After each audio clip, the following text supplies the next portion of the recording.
start Well, recording. happy is maybe too existential, but yes, good. Awesome. So I've We've got hit, a bit of existentialism and quiz together at last. there we go. I've hit the button and just making sure that it's all connecting well. And that does, yes. Okay, so hello, good evening, good afternoon, good morning, whatever time zone you are watching in, and welcome to the first ever OQL recap. My name is Shaun Cairns, and I am joined by some amazing, delightful quizzers, and we are going to be taking you through this week's OQL match. So I think we'll just start by introducing ourselves, who we are, and I think today's question with no wrong answer will be, what is your favourite sandwich filling? So my name is Shaun, and a tuna mayo sandwich is always the right way to go, I feel. I'll pass to Brian. Hello, I'm Brian. I am a sucker for the classics, so PB&J probably is my favorite. Although now I'm wondering, because you have peanut butter sandwiches, I don't really see just jelly sandwiches very often. Now I kind of want to do that. Morgan? Hello, my name is Morgan. I play in the OQL for Foregone Conclusion. And my favourite sandwich filling is probably, I had the meat feast from Subway the other day, and it was excellent. It was meatball and ham and salami, all that fun stuff with extra cheese. So yeah, that's probably my favourite sandwich filling. And Lydia? Hi, I'm Lydia. I play an OQL for the Daltologist, and my favourite sandwich filling is probably cheese and pickle. And since I did not mention it in my own introduction, I play on Shaun's team, the Strangers, which is probably the only reason he had me, because I was an easy get. like most of my questions last week. Brian was an easy get. But yes, first of all, thank you so much for joining. I know this was very last minute for you all. I think yesterday I said, because this was my idea that I had just out of nowhere, really. I thought it would be fun. I thought it would be intriguing and exciting. So yes, first of all, I'd like to ask you, how did your games go tonight? I'll start by saying our game went pretty well. So I as I said, I do play on Foregone Conclusion, and just getting the scores up, we won 42 points to we played against Rando Calquisians, and they won. They sadly lost by 38, but they were a great team and a lovely opposition as well. But yes, we had a really, really good game. 42-38. I scored 5 of my own gets for a total of 11, so 1 bonus. And I got a Bon Jovi as well, which is, for those uninitiated, means that both half of the pairs in the question, I managed to score a Bon Jovi on questions about Greek mythology for questions about Demeter and Persephone. And it was a really, really good game for us, and we managed to, for which I was captaining, and we managed to keep up our winning streak as well, which was always really lovely. Yeah, our game went quite similarly. It was fairly close, I think, for most of it, but I think there was peaks and valleys, really. We took the lead early, then we lost the lead, then there was a long stretch of like 4 rounds where there was just no change in relative scoring because we scored the same in each round. And then towards the end, we started like varying a little bit more, but we ended up pulling ahead in the last 4 questions or so and just made it definitive. Yeah. That game was tied.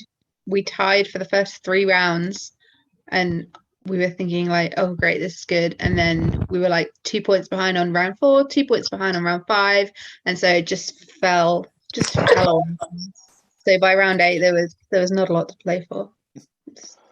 I think as well, it's quite interesting to compare our games with your game, Lydia, because obviously you don't play with a free guess. Yeah, so this is our first season in Division 1, so that's our first season without a free guess, and it took a couple of weeks to adjust to.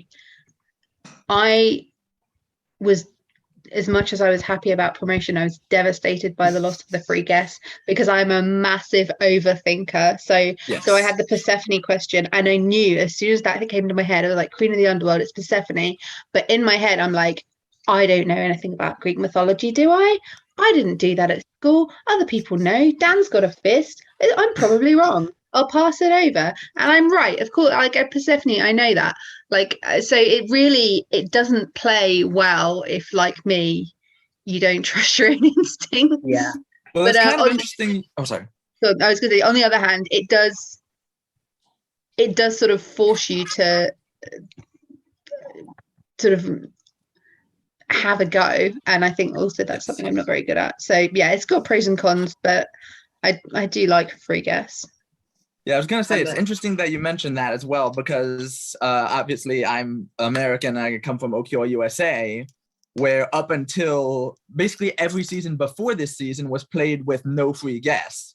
Yeah. So it definitely like forced a lot of like those sort of be confident in yourself and take a shot answers. But at the same time, I will say like there were many occasions where I'm just like, yep, I'm a jackass for going for it when there were fists. But yeah, it happens. We are in we play in the same division. Brian and Shaun, we are in Division 5B, and we obviously play with free guess, which is a real godsend, especially to us, because it feels like, certainly I think, you know, as a team in a lower Division 2, Division 1, it is a real boon that we can have the guess as kind of like I have an instinct of what this is, I'm going to go for it. Yeah. And also it helps if one of our team is zigging and zagging, you know, it helps if we just have a stab at something, we can eliminate an answer. Yeah, you can eliminate a potential wrong answer. I think definitely. It also allows for those extremely just out of nowhere pulls. I remember a question, this was a while ago, and it was something about a South Korean golfer, and it was asking you for the name, and obviously it was Park. So the question came to me, and I had no clue. You know, my South Korean golf isn't what it used to be. So I'm just sitting there and I'm like, well, you know, I'll just say a popular South Korean surname. That's what you do. It's the Smith. Hopes that it gets it. So you say Park and you get the 2 points and win the game. Did you guys have any? Because I was captaining tonight, and there was one moment where I thought, oh, I wish I'd gone for that, and I passed it to a teammate who had one finger. It was on a cricket question, and to which the answer was Marcus Trescothick. Now, my sport knowledge in general is pretty terrible, but my cricket is even worse. So, but Marcus Trescothick has always been one of the few cricketers that I know the name of. So I thought, so fun to say. Well, definitely, that's the reason. So I thought I'll pass it to my teammate who is much better than sport than me. I'll pass it to that, and it ended up being Marcus Trescothick. Damn it, you know, I wish I'd gone for that, but it turns out that teammate of mine, Stuart Crawley, who is a great quizzer, ended up getting 12 on our team, which was the highest individual score of the night, and had some brilliant answers throughout. But yeah, it was just one of those where I wish I'd gone for that just out of instinct. But I do feel like that. Last week, we kind of had a similar thing in my seat because, you know, American taking a British set, being asked about Lennox Lewis, who is, you know, a British boxer. And I wasn't sure, but I'm like, I think this is a person and I have the free guess. So let's just put this out there and maybe it's right. And that's, you know, a godsend for me because, like, I can take that shot without weighing down the team. Yeah, I think there's all these as well. You get so many questions that as soon as you say it, you know that you've either got it wrong, but I'm just going to throw a name out there so I don't want to pass. I think is so good at ours, as opposed to having this free guess and not having it. I think the fact that we have it, that I'm able to say, it's this person, even though that person might have been dead for 100 years before the year in question.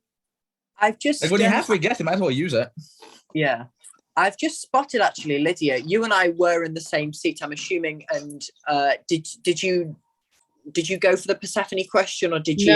I passed it to Dan because I second guessed myself, and Dan, my teammate Dan Adler, has just finished playing the computer game Hades, so I thought if anybody knew, he would know.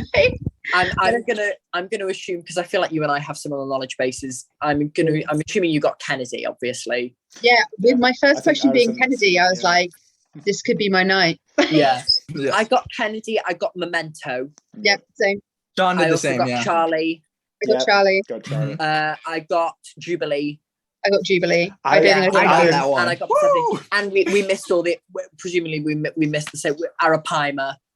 Yeah, I didn't get. I've never And even heard of that. All the things you do, all the things you are. Sorry, and Didn't know that either. whichever one the other one. Oh, Collingwood as well. Yeah. Collingwood, never heard of Collingwood. So in that basis, we had similar games where it was just like, yeah. I think even with free guess, I would have got 5. I think Yeah. I think now, and this brings me to something that I think is really important in quizzing, and it's the idea of being able to logic your way into answers and connect things. So I never got the Jubilee question, but now that I'm reading the question again and I'm looking at it, well, so obviously this is if I've got loads of time, I can sit there and I can work this out. But, silver on the tube map, erected in 1979, that's for the Silver Jubilee, I'm presuming, of Elizabeth. So, it's these logic makes that you connect in your head. And the first half, I think, was the Elizabeth line as well. Yeah. Yeah, the first half was the Elizabeth line question. I tried to do that on my own question about all the things you are, because the other half of that pair was body and soul. And I thought, well, heart and soul is a logical guess. It's like a musical kind of old Hollywood staple or whatever. So I thought heart and soul didn't end up being correct, but I was pleased with the logic of that guess. And if anything, that is half of the skill, quote unquote, of quizzing, is being able to work out a logical guess where you can, even if you don't get it right, you can set a benchmark for your teammates, which is kind of the genius of the format, is that you are playing with a team who, especially with the free guess rule, are more than able to build off your answers. And then there was another pair about the Black Hearts and the Heartbreakers, which is a very similar sort of shared element pair there. I thought for years when I was younger that it was Joan Jett and the Blackheads. I really did, for years. That would be a great parody group. Yeah. Definitely. Yeah. Sort of made up of coffee teenagers. Just all covers about angst. Yeah. Tribute band, yeah. Oh, I love Witch Hazel and things like that. Right, we've got to do one of the funny things in our game was certainly the first half of the questions were about Eugene O'Neill, or the first half of the Eugene O'Neill pair.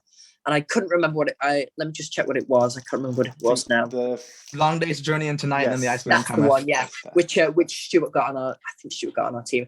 And I thought, I don't know what the other half's going to be, but I would bet my house on it being the Iceman Cometh. Yep. Because it's such a classic pair. So, Exactly. It's very Jack and Jill. I think 100%, yeah. Yeah, you get these pairs where you almost know what the next half's going to be.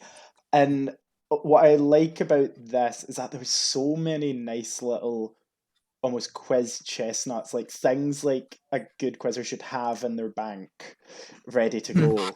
And this set felt like a set that rewarded people who know their quiz chestnuts and who know their kind of I think like when the Demeter your Olympian gods and things like that. When that question came up, I very nearly said, "Oh, Demeter, she was Persephone's mother," and I didn't say it. But it would have made no odds if I did, because it came to me. The other half came to me anyway. But yeah, it was a very very fortunate question like that. But yeah, it felt like a really solid set for your quizzer who knows their syllabus kind of week. It's lovely as well. Yeah, someone on our team was actually talking to me and saying, like, Shaun and I have that sort of deep-rooted knowledge in Greek and Roman myth. And that's very much like you said. It's one of those things that just does come up. So either being familiar with the myth or just reading the Percy Jackson series really helps. It's nice as well. I have been professionally writing quiz questions now I'm really lucky that it's part of my job for Tournament on the BBC and also for various other things. And so I notice things about quiz questions now that I never noticed when I was just sort of desperately trying to answer them. So I really enjoyed randomly this week, I really enjoyed the pair about ASBO and GBH, because you don't get questions about that stuff very much. I really enjoy when people can make a really decent quiz pair out of something, which because that is a great level 1 lifestyle pair.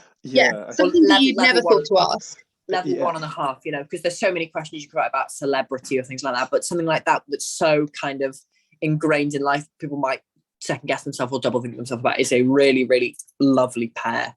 Meanwhile, I'm the meme that's like, Yeah, I think it, and it also highlights as well such these lifestyle questions as well. I think for us, that specific question highlighted how important seat choicing is Mhm. in OQL so much, because obviously it's so hard. You never know what questions are going to come up in which seat. I used to think that there was a way I could game it. There's not.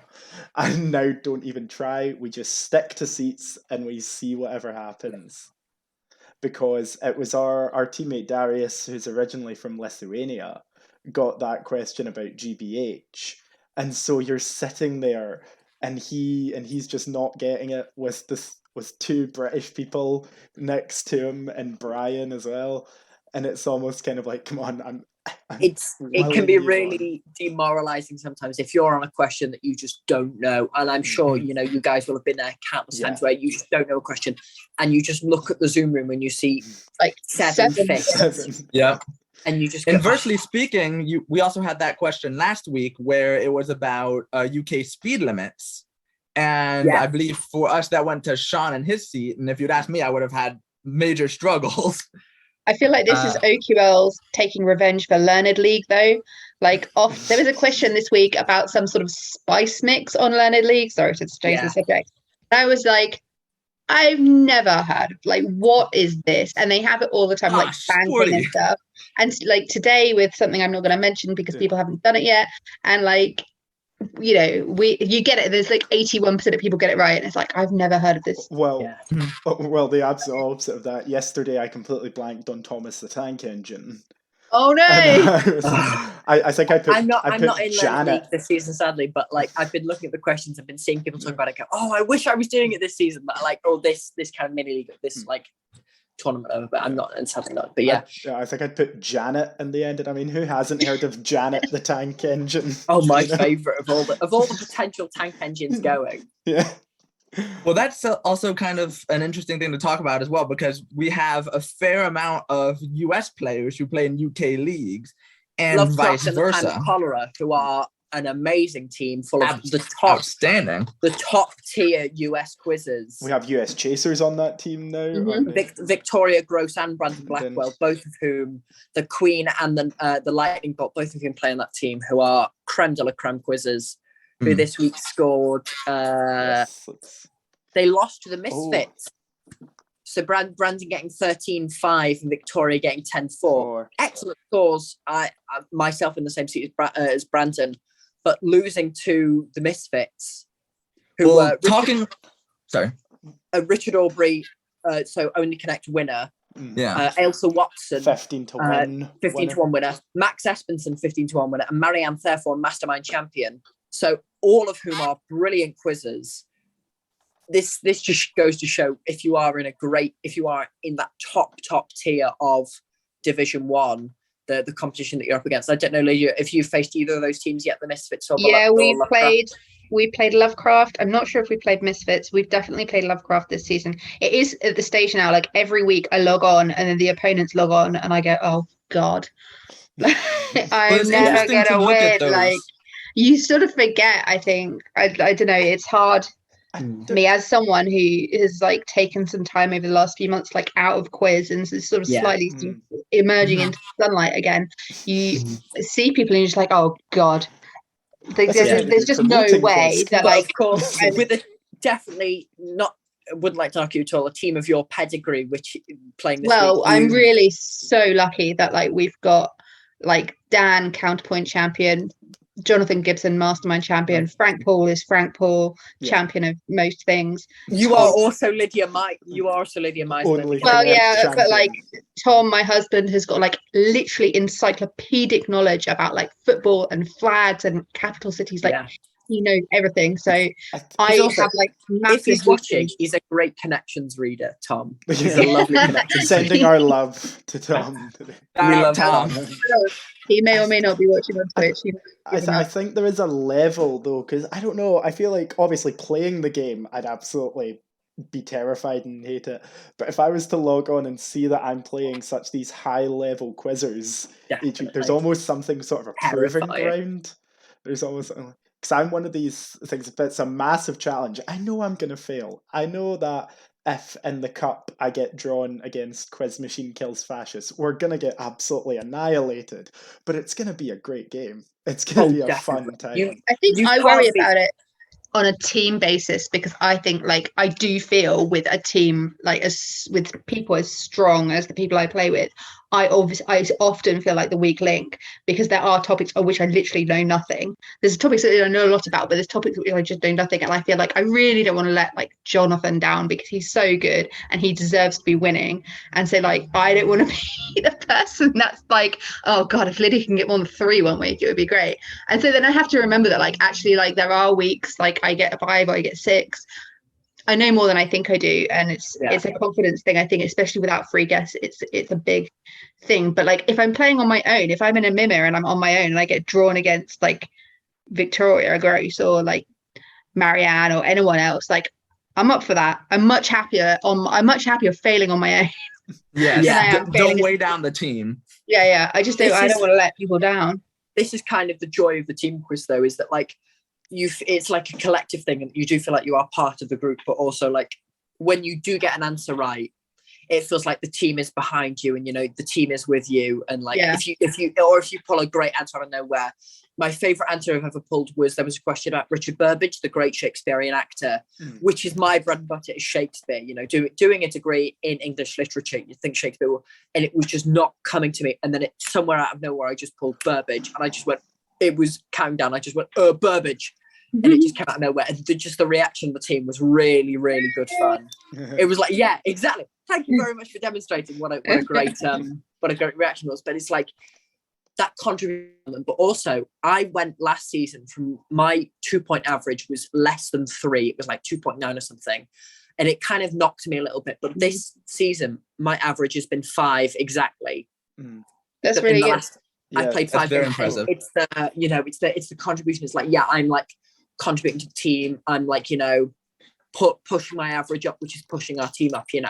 Yeah, I think we all take those hits and knocks, especially in quizzing and especially the way we play, because it's a very, you know, you're not only using your brain to answer all these questions, it's also just a very mentally taxing thing. Definitely. Especially if you're captaining as well, you know, it's like if you're choosing the right person for the bonus. If 2 people have got 5, there were a few instances tonight where more than one person had a fist up, and I thought, I'll go with this person. If I'm captaining, I like to have the scorer open as well. I like to shadow score just so I can allocate bonuses as well. So it's like, you know, but sometimes there'd be like a science question where, you know, somebody would have 4 and somebody would also have 4, but, you know, you get to know your team and it's like, oh, there's somebody who's really strong on science has got 4. I'll pass that to them or whatever. And my team are amazing. And I do love my team. Robert Crawley, who I do have to shout out, is our regular captain.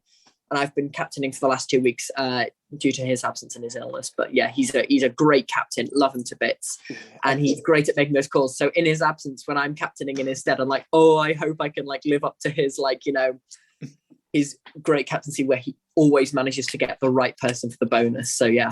I think there is so much on knowing your team and knowing what they're good at. I'm very lucky that the majority of people who play on our team, there's myself, Brian, Erin, and Darius tonight. You know, Darius, Erin, and I were UC teammates. We were University Challenge teammates, so we trained together constantly.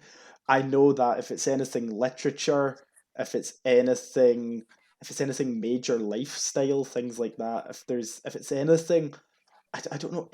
So I'm talking about Erin, and she's really good at filling in the gaps that me and Darius don't have. She's brilliant at everything else. Darius, I know classical music science.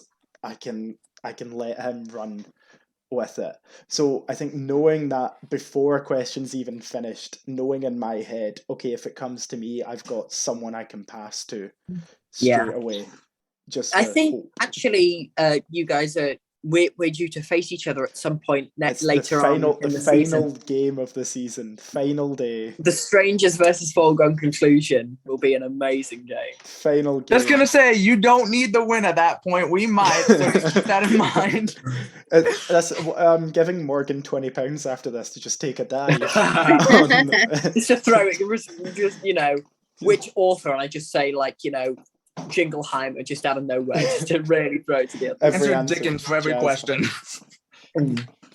I think so. Let's look at some of these scores. Yeah.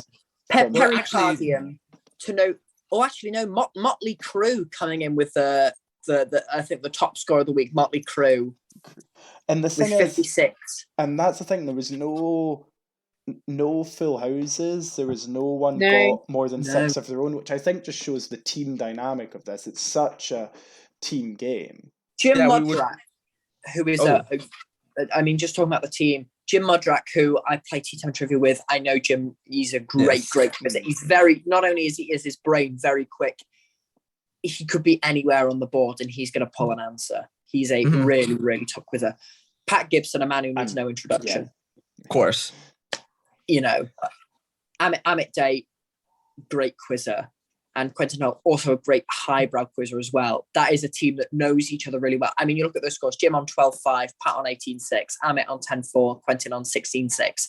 16-6 is an amazing score because that shows the strength of that team as a whole. And 18-6 as well, able to pick up bonuses, pass bonuses, knowing that people are going to know this stuff. And that against the Central Belters, you know, Dave Cruikshank, Ian Vellante, David Harris and David Bryan, fantastic quizzes, all of them, you know, especially not only in Division 1, but with 11-5, 6-3, 13-5, 13-6. Brilliant scores, all of them.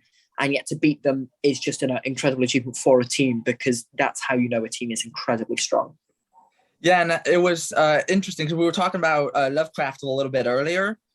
And I saw a couple of, you know, their outstanding, absolutely incredible players got 4 owns of their own. And it just made me think about how the disparity between free guest rule in Division 1 versus, 100%. you know, having it everywhere else, because their 4s are probably very different from our 4s down here. Definitely. And I mean, Lydia, would you say that like having the lack of free guests impacts your kind of, I know you said already, but like your impetus to take a bonus? Definitely. You know, I think it depends on the kind of, in the first couple of weeks of us being in Division 1, because we'd missed out on promotion, I think 3 seasons in a row, quite close. And we were always like top of Division 2 or runner up in Division 2. And then now we're in Division 1, and it took us a couple of weeks to really absorb the fact that we didn't have free guests anymore. So we made a couple of pretty stupid mistakes. Not like, or like more than one of us in the team accidentally did free guest support group. Yeah, like we were traumatized after that. Like it takes some time to absorb that like you don't have that anymore. So I think now, I mean, everyone's different obviously, and everyone's got their different level of sureness. And I think within our team as well, you can see there's like, I will probably not go for anything unless I'm like 95, 100% sure. Some people are still more willing to take a punt. But again, it's like Morgan said, like you have to know your team. So I know, for example, if there's a question that I'm not 100% on, and it's about like, for example, a good question today that we missed up on, like cricket, that final cricket question that we had, I haven't got a clue. I can't even remember what the answer was. Collingwood, I hadn't heard of him. I could name you 100 cricketers, but he was not one of them. And like Tom, if Tom was playing, he would have known that answer, and I would not have had a problem passing to him. But like I had 3 kind of blank looking faces and like some sort of weird fingers going on, like one, and I was like, I could take a punt there, but like it just depends on who you've got and like what their specialist subjects are. I'm more willing to take a punt if, you know, if it's a question about classical music, Dan will know it. If it's a question about, you know, theatre, Frank will probably know it. It just depends on who your team is, but it really does make you like hesitate and really think about like what do I know about this subject? Could it be anything else? Yeah. Especially in games that were like, we've got a few games here like 48-46, 42-46. These are close games as well, like really close. With games that close, there's a question. you There don't are want to 2 take questions it. in there. Exactly, like you don't want to take it. What I think is a lovely experience as well, or a lovely moment in quiz, and I had this twice tonight with Matthew Nail, who's on my team. One of the strongest music quizzes you're ever going to meet, Matthew Nail, an amazing music quizzer. And also I met him at the Buzzer Quiz, the OQL Buzzer Quiz, which is happening again in November. Really lovely guy, a brilliant quizzer. Again, he can be anywhere on the board. Art he's incredibly strong on, music he's very strong on, but also he's going to pull an answer out of nowhere, and you're going to go 100% Matthew Neil's going to know that because he's great. But there were 2 moments tonight. It was on The Morning Becomes Electra, not Morning. The Iceman, not Morning Becomes Electra. The Iceman Cometh. I'm getting my O'Neill mixed up. On The Iceman Cometh and on Poor Unfortunate Souls were 2 of his questions, and I knew both of them straight. But I thought, I really hope he gets these, not just because it would have boldened us to win or whatever, because he's an amazing quizzer, and because these are great answers to pull, and I really hope he's going to get this. Like, my one of my favorite pairs this week was Be Prepared and Poor Unfortunate Souls, because I did loved it. Lovely pair, very, very balanced as well. Like, I think when the stats come out, when the great Mike Olsen, the stats king, I'm doing the stats for the ICC. I am not a candle to Mike Olsen, who is the stats king. But it's going to be when I feel like those stats come out, it's going to be a really close pair. Be Prepared for the Lion King and Poor Unfortunate for the Little Mermaid. But I did A-level English language. This is a brief anecdote. I did A-level English language, and my coursework that I did was about the language of power and gender in Disney villain songs. So that is almost especially as like a theatre kind of guy, and as a film, especially a Disney film kind of guy, to kind of see questions on that my teammates are getting is a really lovely experience, because like, I know this, but also my teammates know this, and they're getting it for 2, and it's a brilliant feeling. I think just in general as well, because I'm not a list quizzer, I'm not a list learner or anything like that. I know that Brian is, and I know that especially like when we did University Challenge, we had to sit down and learn your Nobel Prize winners, learn your Booker Prize winners, things like this, capital cities, everything like that. That's just not how I retain information. I can't sit and read a big list and then learn it. So it's things that come up as you just go through life and as you just live, that you didn't even know you had in the back of your head at some points, that just click. Come out. Like last week's Is It Cake question, on the Netflix baking I managed shows. to pull that. I was in a lucky seat. I was in seat 1 for that week, and nobody else on my team knew that. So if I hadn't pulled that as well, we would have lost our match. So it's a combination of being in the right seat, but also just, you cannot overestimate it as a quizzer. I think certainly if you kind of want to, I think obviously the 4 of us are kind of people who really enjoy it and really like thrive in it. Just picking up things from our environment, from Twitter, from Facebook, what people are talking about, like paying attention to that kind of thing. I've never seen the show, but I've heard it mentioned, and just picking up bits of the question, the title is a question, for instance, on the Is It Cake question, just picking things out and just being able to kind of go, this is the answer, and Yeah, and I think with that, I'm trying to find an example of it this week, but just the idea of you're nowhere with a question for the first 3 or 4 sentences, and then there's a sudden cliff, which just gives it. It's it could be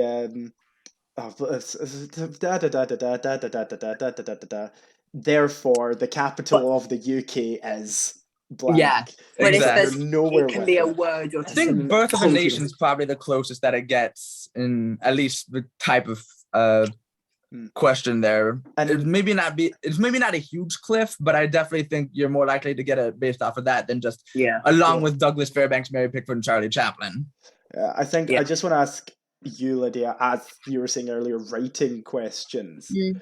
Do you often include cliffs in the questions you write, just as a way of writing them in? Are they intentional, or are they just kind of Well, the questions I'm writing at the moment are for television, so they have to be very different. So they are, without trying to give away too many secrets, which will get me fired. No, it's mostly common sense. We'll hit stop recording. It's fine. They have to be shorter. We'll just censor you. They have to be shorter, and you don't, especially with things. Quizzes where you have to buzz in, for example, you want most of the information which will really give it away to be at the end, because you don't want to be able to say, which first wife of Henry VIII, because then there's no point in anybody listening to the rest of the question. So with that, there's a sort of, you have to get the syntax right, so that the pertinent information is at the end of the question, but it also doesn't sound weird. So there's a sort of poetry that you get into the habit of, and you can't have the questions being too long on television because people get bored and they get to absorb all the information. It's You a can't- rhythmic thing.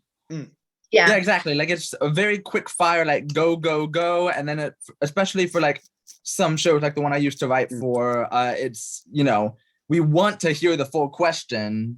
So we don't want them like, you know, trying to interrupt and go in ahead of time. We want to like play it out and then they can get it. And that's when you put the real identifying information at the end. Yeah, because otherwise people can't play along at home and then it gets boring and pointless. So it's fun. It's a fun thing to do, but I think, like you were saying, I think the best questions, the most fun questions to write, and for me the most fun questions to answer are things that you didn't really realize were going to be made into quiz questions and you've just absorbed through life. Like you, Shaun, I am not a list learner. I tried when we did Only Connect. Frank and I had long train journeys together where we attempted to learn all the monarchs of England in order, and then by the time I got William, to Henry, studio, Stephen, Henry, Richard, John. that's exactly what we did. And by the end of it, all I could remember was Charlie, James again, and none of those people came up. I can't. My joy is that I was of the right age for that Horrible History song. I was 10 in 2012 when that Horrible History song was released, so that I was learning that at the right age for the show. I'd be a better quizzer if Horrible Histories had come out when I was a kid. I'm a horrible young one. Being 19 years of age, I'm evil being younger quizzer. And but your potential is so great. You can only go up from here. Yeah, I think sometimes I feel that. I don't know if I don't know if Morgan, you feel this as well, or Brian as well. Being such a young person in quiz, not that Lydia, you're also very a young person in quiz. Old people like Lydia. Lydia, 21 years of age. Yes, Lydia has just turned 20 today. No, I mean, I'm 25, so I'm basically ancient at this point. being like a young person in quiz in a division, at least a lot of the people we play against are kind of the next generation above us and people like that. I think sometimes going into it, I don't know if this is a bad thing to think. I know sometimes going into it, certain things like modern pop culture are more likely to come to us, whereas things like, you know, the set tonight on 1960s British sitcoms, I there's not a chance in hell that I've got this, whereas someone on the other team who might have lived and was young at that time, who knows it, remembers it. I don't know why I'm looking at Lydia for this. I don't. Oh, dare you? This is the thing, though. I mean, I play as well. Not only do I play in the OQL, I play in the Merseyside Quiz League, which is, the oldest quiz league in the country. And, you know, you get an older kind of style of question.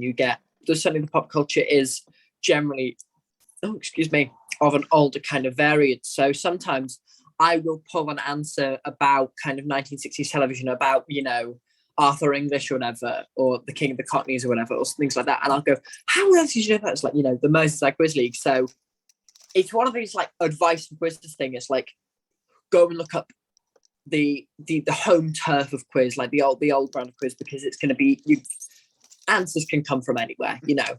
Yeah, and this is kind of anecdotal myself, but the D&D campaign I used to play in when that got started, we were talking about like unnecessary, like extraneous additions. I don't remember the context, but I just sort of offhand mentioned Cousin Oliver from the Brady Bunch. And one of the people who were at least older than I was were like, how do you know about Cousin Oliver? I'm like, it comes up. I watch YouTube videos. It's, you know, the most famous, you know, unnecessary additions of all time, just stuff like that. It helps internalize the information, kind of. I think being like extremely online can help as well. Like you just get references as well. I used to, like when I was a child and a teenager, I used to videotape like list programs off the TV, like 100 greatest things of the 80s and the 70s. Yes. And like, because I was bored and the internet hadn't been invented, I would watch them sort of obsessively, and I didn't care about quiz then, but it's really stood me instead. Like if there's a question about things from the 70s or the 60s, like I will know it more often than not, simply because I've spent so long as a child sort of going through these things. I think, yeah, I've always done quiz. I've been like 7 years old sitting in front of Challenge on the TV, old episodes of Bullseye and Big Break. Yes. Yep. Yeah. Still. I do the same with GSN over here. Yeah. Yeah. Still showing them. So I think I want to we'll look at some of the big scores and what's happening next week, and then we'll kind of start to round up. So I think, we were talking about it earlier. So Misfits versus Lovecraft and Time of Color. That was a big win for them tonight. Yeah. Because that now pulls them up a bit. They're still unfortunately in last position, but in a much better position than they were Definitely at the beginning of the night. Mangoes, who won tonight over Us. Mangoes. I've just seen their form, and I feel a lot better actually. Yeah, they are. But they've got Evan Lynch on them.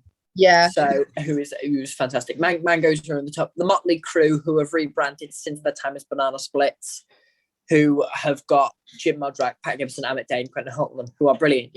They are the top two, and then Lovecraft, who are in third. And I think that's going to be a big game next week because it's Motley Crue versus Lovecraft. That is going to be huge. So that's going to be a deciding match. That's going to be the game to look for. Division 2 this week. The champions, the current leaders in Division 2 are Tim Geedy, who've got Gareth Aubrey, captain of the Welsh quiz team, Anthony Fish, who brilliant quizzer, Ben Russell Jones, University Challenge legend, and David Cowan, who is similarly excellent. 48 to 45 over Talbot 2D, who have got some real heavy hitters on them. Tim Geedy are an excellent team, and they've got some brilliant people. And similarly, the Alan Partridge Project, who are in second, who are also fantastic. But lost this week to Disparate Origins, who anytime in any OQL tournament you get drawn against Disparate Origins, you're going to start worrying because they are so wide ranging in their knowledge, and there's so many various components to Disparate Origins. They are fantastic. Spirals Cracked. Hard to find there. I think having a team with such a big roster can help as 100%. Well, because you can just we've interchange. Got 7 on our team. There's myself, Robert, Stuart, Matthew, Finton, Lindsay, and Rebecca. And it's almost like it is kind of like football management, kind of. You put people in against certain opposition because you want certain people who have certain knowledge bases to go against different teams. It's the genius, the quote unquote genius of captaincy. Morgan Bush, the Brian Clough of quizzing, some would say. I didn't compile the team. I did not compile the team. And I feel like that's probably a case, especially in the higher divisions as well, because those higher divisions tend to have more people who have either been around in the televised quiz scene and you're just more likely to be familiar with their knowledge bases through that, or who are just who frequent quiz leagues more often, so you're just more familiar with them on the whole. Yeah, because I think when you're drawn against someone who has who's a recognized name in quizzing, I'll say Lydia and myself have played against each other in pop culture occasionally in the Mimir, and whenever I see Lydia Mizon being drawn, I'm like, oh god, I've really got to up my game for this one. I've got to make sure that I bring it, that I step up. Oh, you're too kind. Pop culture challenge is my jack. Like if I could only ever be sat down and do one quiz again, I think it would be pop culture challenges. It's absolutely I pick Connections. Connections, my introduction. To be fair, I do love Connections. Don't make me choose. Yeah. I'd like to draw a little bit of attention to the Division 3 match, Dionysus Appreciation versus Bletchington Nomads. Oh yeah, 50-47 to Dionysus. Alex Hardwick, Stanley Wang, Juliet Harris, and Thomas DeBock. That's a good team. Those are 2 really good teams there. They are a fantastic team. So many bases. Alex Hardwick, brilliant at your international culture. Same with Stanley Wang, and Juliet Harris, a music encyclopedia and a pop culture encyclopedia. Yeah. Everyone in that game. Brilliant. Everyone in that game, minimum 5 But everyone on the Bletch team as well. I know Chris Curtis quite well from Tea Time Trivia, etc. A brilliant quizzer again, and Dara Ennis as well on that team, and James Watt and Charles Redwood, great quizzers both. And everyone on that team is a person. If you get drawn against them in any individual tournament, you're thinking, "Oh God," Yeah, we were talking about having expansive team rosters, and I think Dionysus, especially for me, having gone against them in the Magnuson Trebek Trophy last time and gotten whooped.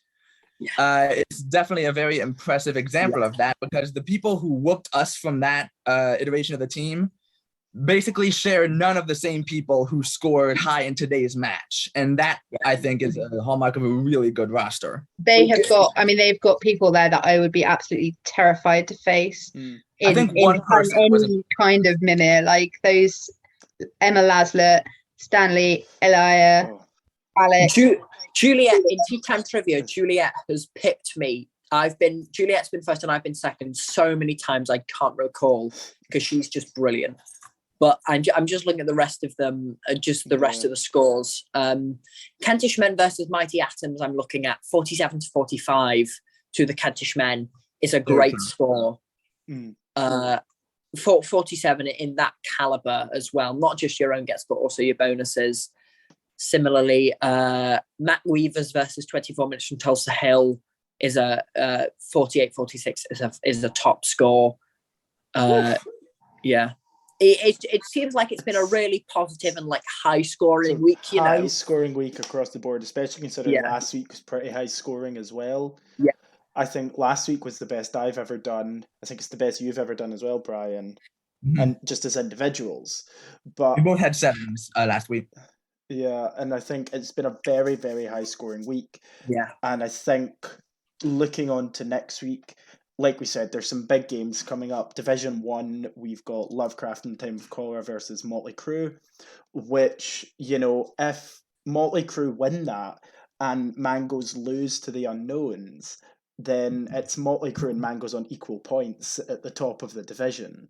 This is one of the joys of amazing quizzes in the top divisions, that you go into every match thinking anything can happen here.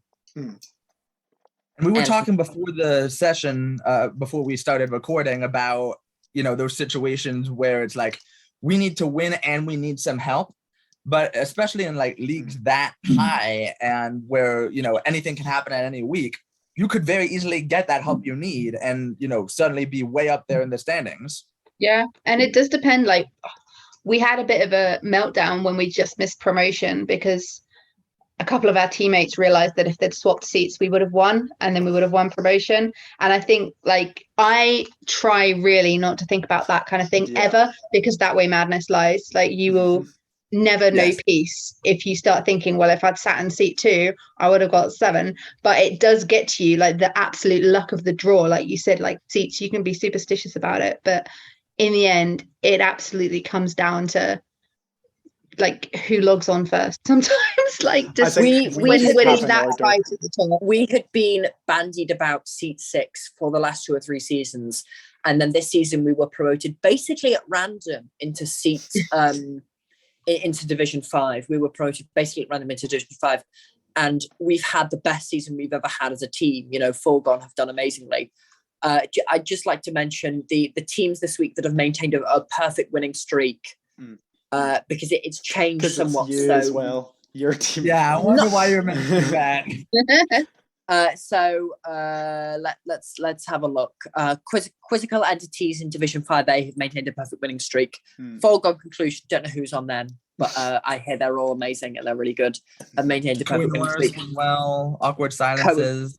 Kohinoors are a phenomenal team. A great team.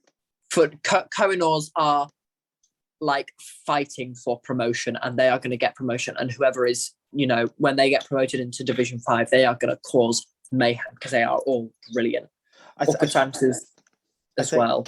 I think it really draws attention to the idea that, if you go out there and you quiz for something, I say that with a lot of heart, because people sometimes, who aren't quizzers and who don't do this, they say like, oh, well, why, sometimes, like, okay, I get it, you're essentially doing like a pub quiz, what's wrong with that? But I don't know, there's something about it, it's the feel and the atmosphere around it, and it is really exciting, feeling like, oh, if we win this, we can actually win a league, we can do better, we can more ourselves. And I think there is drive and determination in all of us and in every team to do well, and that drive and determination can take you a long way 100%. In certain quizzes. I think in Division 7, I'd like to just draw a little bit of attention to the Legion of Zoom, who managed a 38-26 win this week, and which is a great score. Michael Barrow, Keith Herschel, Heather Dowling, and David Howarth. 38-26 is a great score. So yeah, which team was that? That was the Legion of Zoom. And looking at the Division 7 standings, they're in second place at the moment, behind the Awkward Silencers, who are having a rip-roaring season, and winning again this week. So, okay, I think we'll start to draw to a close, and I think this is your chance to put out into the world, put out to the OQL committee, one question that you want to see in next week's pack, and it never will now come up. no. So, Lydia, if you could have your dream quiz question, what would it be on? Oh my god. How specific do you want? I would like. Okay, so following on from a Brain of Online Quiz League thing I did, I would like some very, very specific questions about very obscure people that were in Big Brother circa 2003 to 2004. Yeah. Something like that. I'd be all over. Where are the Samanda questions in? Oh my god, Samantha, do you remember Kamal? I was at the age where my family watched Big Brother 24/7. My mum was one of those people that watched the live streams of Big Brother. She's watching it. It was insane. It was brilliant. So yeah, where are those questions? Yeah, Morgan, I want to hear about that. Morgan, your ideal perfect question. My tastes are wide ranging based on the Buchel stuff last week. In the semi-quarterfinal, whatever, there was a quote about Michael Moore that I'd written out an exact question that contained all the elements, which would be hysterical. But my subject areas, my specialties are so wide ranging, something from Shakespeare or 90s American sitcoms. But I think a question about some obscure Frasier kind of lore or some Muppet lore from the Muppets would be brilliant to see. Just anything like that, any kind of real lowbrow, real kind of pop culture that's obscure, but also like something that I know specifically, or like kind of your quote unquote lowbrow or your more pop culture literature would be brilliant to see. Brian? I mean, there's always the classic two people who have been in my kitchen that I would personally enjoy. Like from the Bush family, yeah. Just entirely about people that I know. No, there's also, Marvel Cinematic Universe films, of course, are a great subject for me, and I always seem to be sitting out when they happen to be in the quiz, so that would be nice to have. Seem to be underrepresented as well. I'm not a big Marvel fan, but I know so many people who are, and it's like, you get some, especially like USA, but I don't see very many in UK. And then just generally like some of those just lateral thinking questions where it's like, okay, take this number, transfer it into this number, what comes out? And there's just the stuff that requires like multiple different areas of knowledge and like synthesize different regions of the brain. I'm not going to say too much about it, but there's one that Shaun was mentioning because he played my OQL USA funding, which is going to come out next week, and there are a couple of pairs like that. Just, stuff that requires just really fun, riddle-esque lateral thinking. I really love those. Yeah, I think anything to do with 80s or 90s horror films. I think I've got that written all over. It's just stuff I love. I find Linda Blair, Ellen Burstyn as a pair. Let's see that next week. Let's see that next week. I'm gonna text Ennis the second we close and get that in next week. We know what we want. So all that's left for me to say is thank you so much to you three for coming on for the first ever recap. We had a lovely chat about the OQL and about quizzing in general, which I think is always fun. And I'd like to thank everyone in the community for watching, if indeed you still are. And all that remains for me to say is we will see you next week. Thank you. Thank you very much. See you later, everybody.